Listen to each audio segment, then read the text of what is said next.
एक बार की बात है, भगवान शिव और माता पार्वती कैलाश पर्वत पर बैठकर आपस में विचार विमर्श कर रहे थे।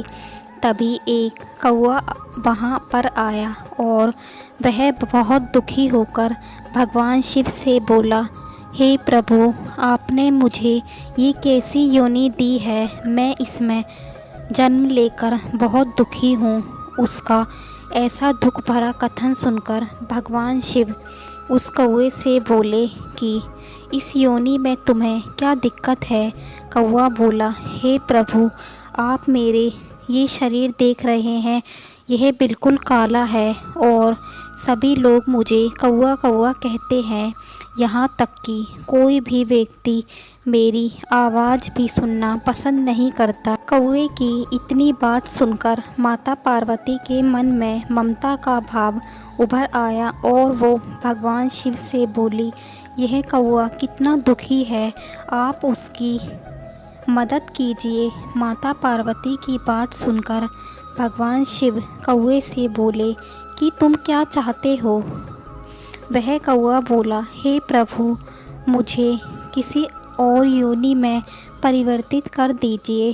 कौवे की बात सुनकर भगवान शिव ने पहले तो उसे समझाने का प्रयास किया, लेकिन माता पार्वती ने भगवान शिव से कहा, प्रभु, इस कौवे को इसके मन मुताबिक योनि मिलनी चाहिए। माता पार्वती के कहने पर भगवान शिव ने कहा कि ठीक है, लेकिन मेरी एक शर्त है। कौवे ने कहा कि प्रभु, आपकी क्या शर्त है। भगवान शिव ने कहा कि तुम मेरे पास जिस भी योनि के जीव को लेकर आओगे, मैं तुम्हें उसी में परिवर्तित कर दूंगा। भगवान शिव की बात सुनकर कौवा बहुत प्रसन्न हो गया। अब वह ऐसे जीव की खोज में निकल पड़ा जो अपने जीवन में बहुत खुश हो। तभी उसकी नज़र एक हंस पर पड़ती है। वह कौवा सोचता है कि यह हंस कितना सुंदर है, मुझे तो इसी की योनि चाहिए। वह हंस से प्रार्थना करता है कि आपको भगवान शिव ने बुलाया है। कौवे के कहने पर वह हंस भगवान शिव के पास चला जाता है।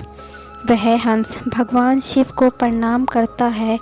उसके बाद पूछता है कि प्रभु, क्या आपने मुझे यहाँ बुलाया है। भगवान शिव ने कहा, हाँ, मैंने ही तुम्हें यहाँ बुलाया है। मैं ये जानना चाहता हूँ कि क्या तुम अपने जीवन में खुश हो। वह हंस बोला कि नहीं प्रभु, मैं इस शरीर को पाकर बिल्कुल भी खुश नहीं हूँ।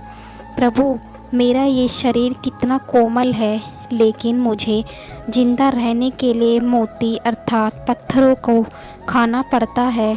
मैं पत्थरों को खाकर ही जीवित हूँ। हे प्रभु, आप तो समझ ही सकते हैं कि मेरे ऐसे जीवन के साथ प्रसन्न कैसे हो सकता हूँ। प्रभु, आपने मेरे साथ ऐसा अन्याय क्यों किया।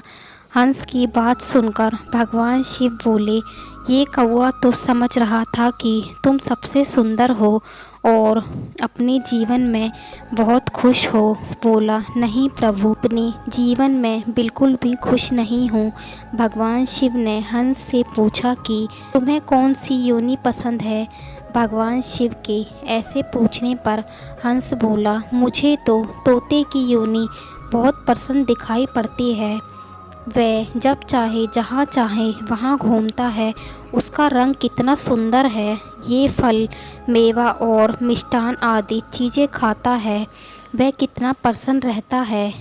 मुझे तो तोते की योनि बहुत पसंद है। हंस की बात सुनकर कौवा भी सोचने लगा कि तोते की योनि में ज़्यादा प्रसन्नता है। हंस तो वैसे ही दुखी है। अब भगवान शिव हंस और कौवे से बोले कि तुम दोनों जाओ और तोते को लेकर आओ। दोनों तोते की खोज में निकल पड़े और जल्द ही एक तोते को लेकर भगवान शिव के सामने उपस्थित हो जाते हैं। अब भगवान शिव ने तोते से पूछा, क्या तुम अपनी योनि में खुश हो।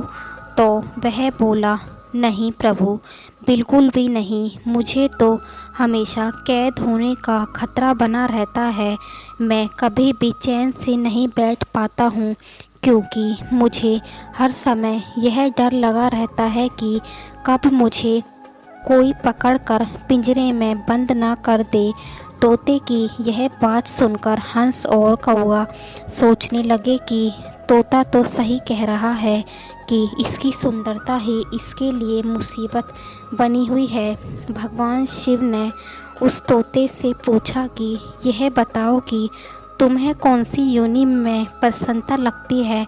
वह तोता बोला, हे प्रभु, मुझे तो मोर ज़्यादा प्रसन्न दिखाई देता है, क्योंकि वह सुंदर तो है ही, साथ ही उसे किसी भी प्रकार की कैद का खतरा नहीं है। वह अपनी इच्छा अनुसार जहाँ चाहे वहाँ घूमता है और प्रसन्नता के साथ नाचता भी है। अब भगवान शिव ने उनसे बोला, अब तुम सब जाओ और मोर को लेकर आओ। वो तीनों मोर की खोज में निकल पड़ते हैं और जल्द ही एक मोर को लेकर भगवान शिव के सामने उपस्थित हो जाते हैं। भगवान शिव ने उस मोर से पूछा कि मोर, तुम अपने जीवन में कितना खुश हो। वह मोर बोला, प्रभु, मैं अपने जीवन से बिल्कुल भी खुश नहीं हूँ। भगवान शिव ने पूछा, ऐसा क्यों है। वह मोर बोला, हे प्रभु, इस योनि में होने के कारण मुझे कीड़े मकोड़े सर्प आदि को खाना पड़ता है। मेरे सुंदर पंखों के कारण लोग मेरी हत्या कर देते हैं, इसलिए मुझे तो हर समय अपनी मृत्यु का भय लगा रहता है। मोर की यह बात सुनकर कौवा, हंस और तोता तीनों सोच में पड़ गए और अब हर कोई सोचने लगा कि मैं तो सोचता था कि मैं ही सबसे ज़्यादा दुखी हूँ, लेकिन इस संसार में तो जितने भी जीव जंतु हैं सभी अपने जीवन में किसी न किसी कारणवश दुखी है। यह सोचकर वह चारों भगवान शिव से माफ़ी मांगने लगते हैं।